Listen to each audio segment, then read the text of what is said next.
We weren't perfect before, who is, but Lisa's death fractured us in ways I never could have imagined. My dad, once the kind of man who'd fill a room with his booming laugh, barely speaks anymore, his eyes fixed on some distant point only he can see.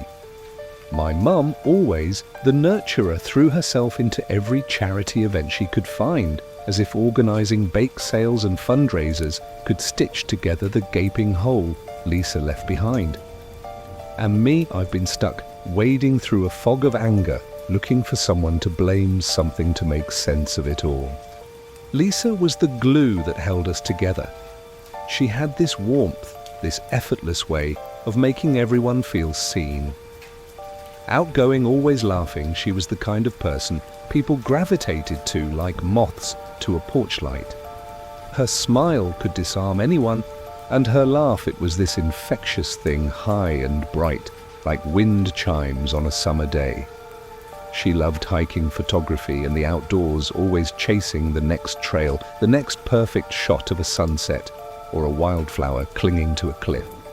Her death, officially ruled an accident, was almost poetic in its cruelty, a twisted echo of the life she loved.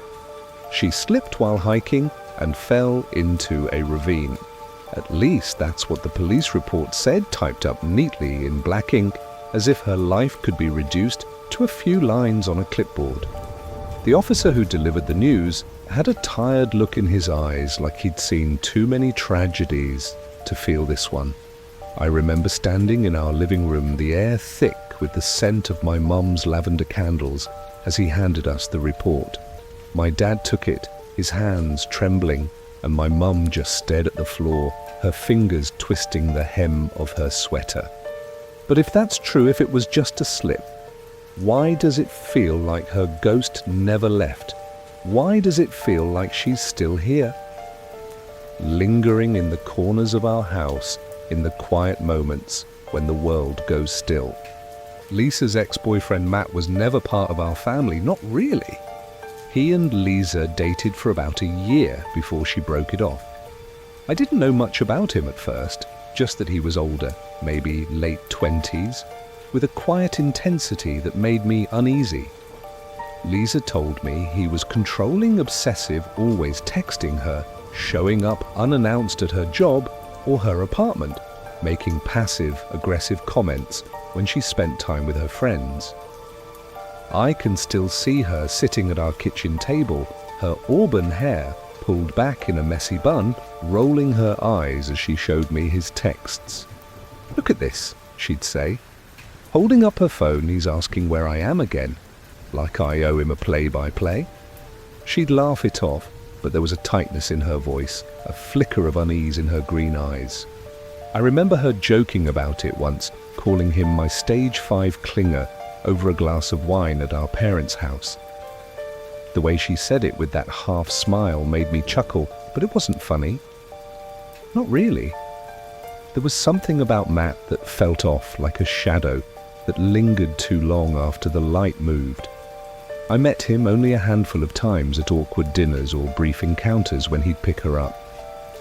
He was polite enough with neatly combed dark hair and a smile that never quite reached his eyes, but there was a weight to his presence, like he was always watching, always calculating.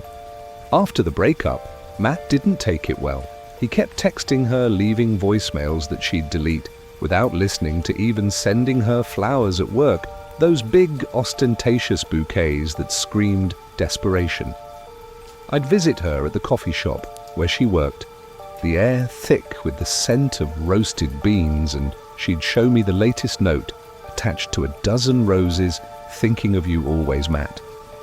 She brushed it off, said he'd get bored eventually, that he was just a guy who didn't know how to let go. I wanted to believe her. I told myself she was right, that time would wear him down. Until the funeral. Matt didn't come to the service, thank God. The church was packed with Lisa's friends, co-workers, people whose lives she'd touched in ways I hadn't even realized. The air was heavy with the scent of lilies and grief, and I stood by her casket, staring at the photo we'd chosen, one of her on a trail, her hair glowing in the sunlight, her smile wide and free. I kept expecting her to walk through the doors to laugh and say it was all a mistake. But she didn't. A week later, he showed up on our doorstep. It was a rainy Thursday, the kind of day where the sky hangs low and grey pressing down on you. My mum opened the door, her apron still dusted with flour from baking, and there he was holding a bouquet of lilies, Lisa's favourite. The sight of those flowers in his hands made my stomach twist. He stood there, rain dripping from his dark jacket, his head tilted like he was trying to look vulnerable, like he was some tragic figure in a movie. "I just wanted to pay my respects," he said, his voice soft, almost too soft, like he'd rehearsed it. My mom, who has never been good at saying no, who sees the good in everyone, even when it's not there, let him in. I stood in the hallway, my arms crossed, watching as he stepped into our living room, his shoes leaving wet prints on the hardwood. He sat on our couch right where Lisa used to sprawl out with her sketchbook and started talking about her as if he knew her better than we did. He described her laugh, her smile, the way she always ordered pancakes with extra syrup at the diner they went to. Each word felt like a violation, like he was claiming a piece of her that wasn't his. My dad stayed silent, his jaw tight, his hands gripping the arms of his chair so hard I thought the wood might splinter. When Matt finally left after what felt like hours but was probably only 20 minutes, I asked my mum why she let him in. My voice came out sharper than I meant, cutting through the quiet of the house. "He's grieving too," she said, her voice soft, her eyes red from crying. She was standing at the sink, scrubbing a dish that was already clean, her shoulders hunched like she was carrying the weight of the world. But I couldn't shake the feeling that Matt wasn't grieving. He wasn't sad.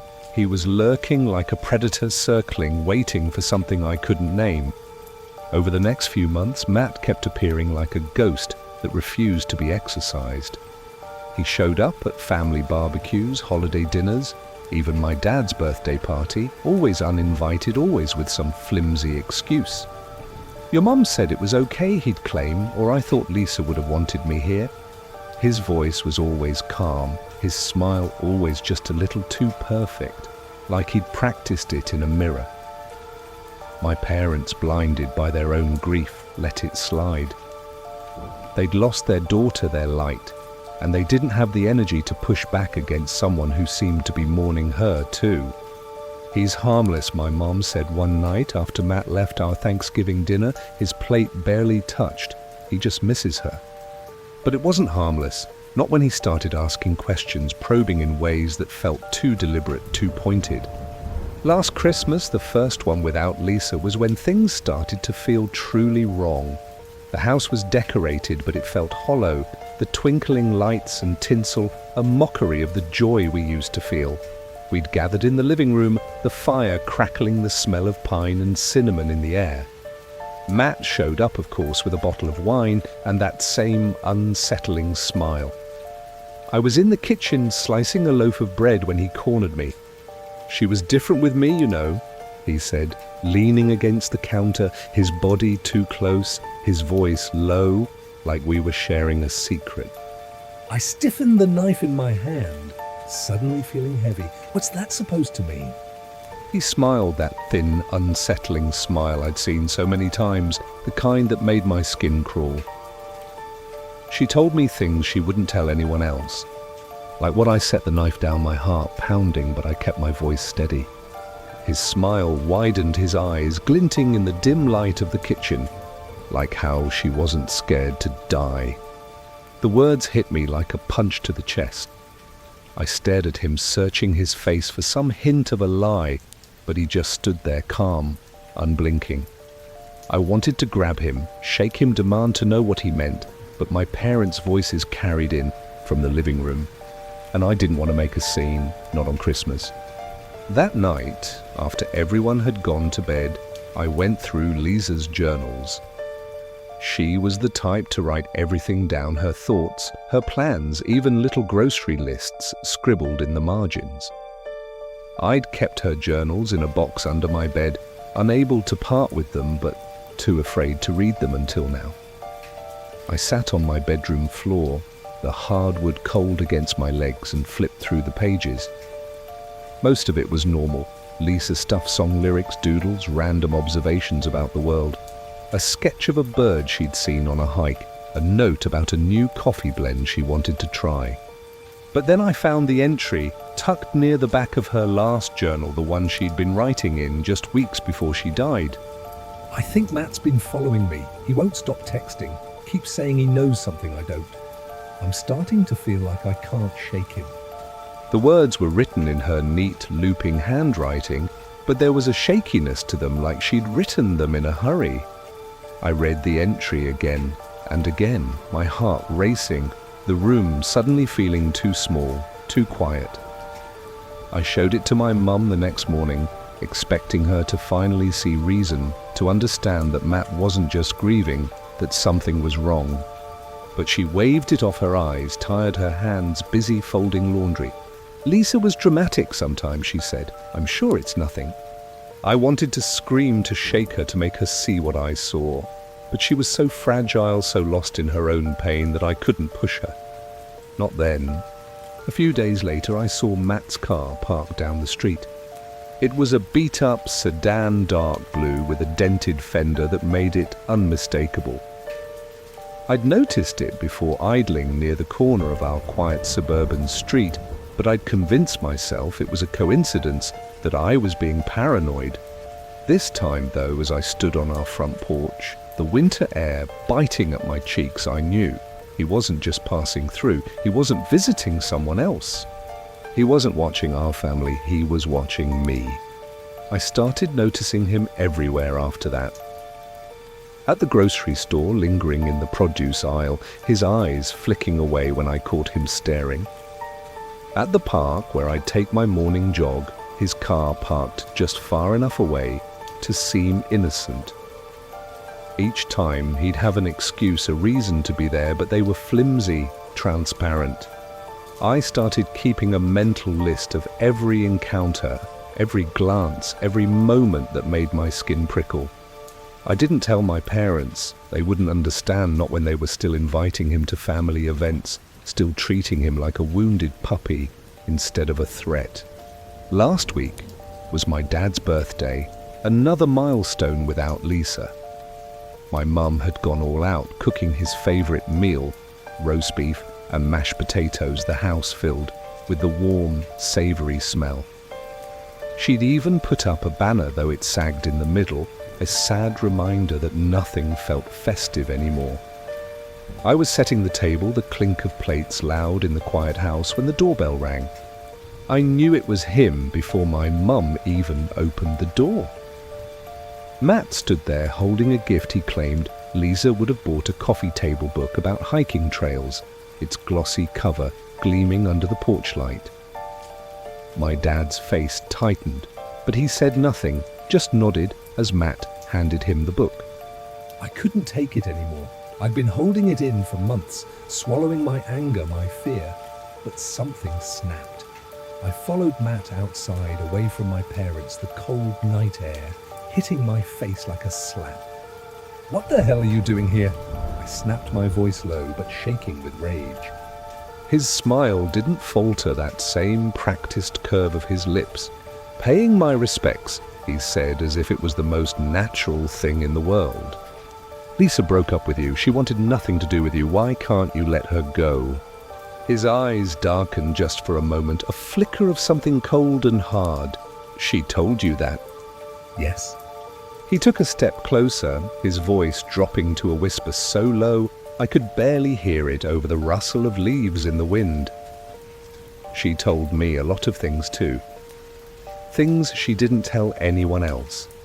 Then he said something I'll never forget, something that still echoes in my mind when I try to sleep at night. I was there, you know, on the trail. I felt like the air had been sucked out of my lungs, like the ground had shifted beneath me. My hands clenched into fists, my nails digging into my palms. What? He smiled again, a cold, empty thing, his eyes locked on mine. She didn't fall. She looked me in the eyes and asked me to let her go. My stomach churned bile rising in my throat. "You're lying," I said, but my voice cracked, betraying me. He tilted his head, studying me like I was a puzzle he was trying to solve. "Am I ask yourself this? If she slipped, why didn't she scream?" I stood there frozen as he turned and walked back to his car, his footsteps crunching on the gravel driveway. I wanted to run after him, to grab him, to demand answers, but my legs wouldn't move. The world felt tilted wrong, like I'd stepped into someone else's nightmare. I called the police that night, my hands shaking as I dialed. I told them everything, the stalking, the journal, his confession, if you could call it that. My voice sounded foreign to me, high and unsteady, as I recounted every detail to the officer on the other end. He listened patiently, his tone calm but detached, promising they'd look into it. When they went to Matt's apartment the next morning, it was empty. No furniture, no clothes, no sign he'd ever lived there. The landlord said he'd moved out weeks ago, paid his rent in cash, and left no forwarding address. It was like he'd vanished, like he'd never existed at all. It's been a week now, and I haven't told my parents what he said. I don't know if they believe me. Its mum would probably say I'm overreacting, that grief is making me see things that aren't there. My dad, he'd just sit there silent, his eyes fixed on that distant point again.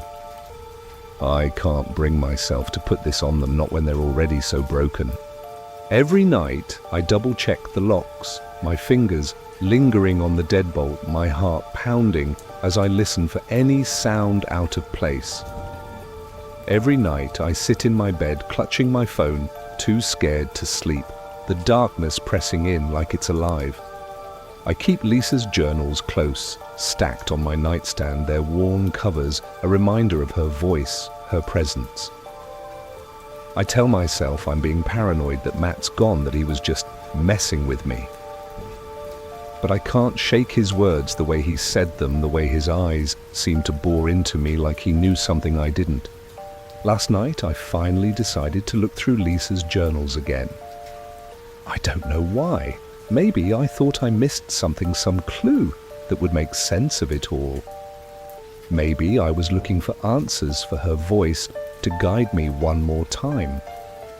I sat on my bedroom floor, the same spot where I'd read them before, the moonlight filtering through the curtains, casting long shadows across the room. I flipped through the pages, my hands trembling, the paper crinkling under my fingers. I read her words again, her doodles, her lists, her dreams. I lingered on the entry about Matt, the one that made my blood run cold. But I kept going, page after page, searching for something, anything that would explain what was happening. And then I found it.